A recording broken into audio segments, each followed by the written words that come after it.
Paul states that God made himself known via creation to all men. According to the apostle, God revealed himself not just to Christian and Jews, but to all men.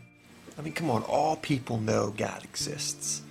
Even if it's true that they can't put their finger on the finer points of who he is, they know he exists. They know it through what's been made. I mean, God's plastered on the souls of men the general revelation that he is real. And in addition, they also know when they're doing wrong. And anyone who tells you otherwise is a mixed bag of motivation.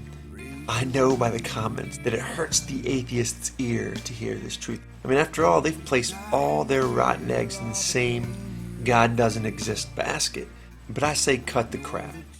Brush your teeth, shave your beard, wipe that eyeliner off your face that embarrasses your father, and find another way of picking up bitter girls, because this is not a hill you want to die on.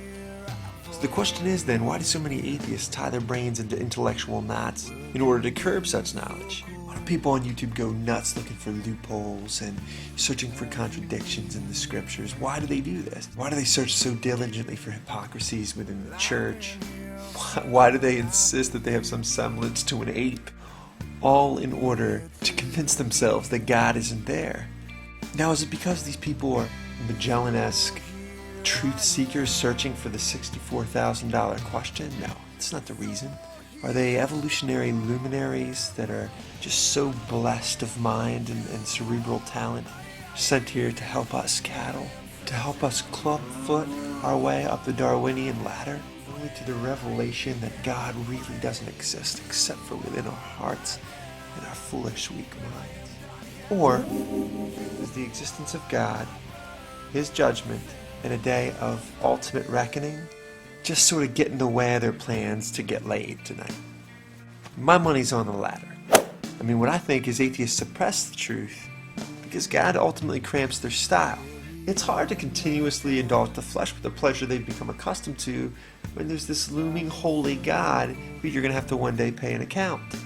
The truth is, all men who have not bowed their knee to God hate him, not because he's not real or unholy or not making himself evident to them.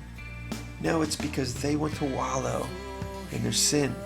Jesus exposed why men reject God. He said men love darkness rather than light because their deeds are evil.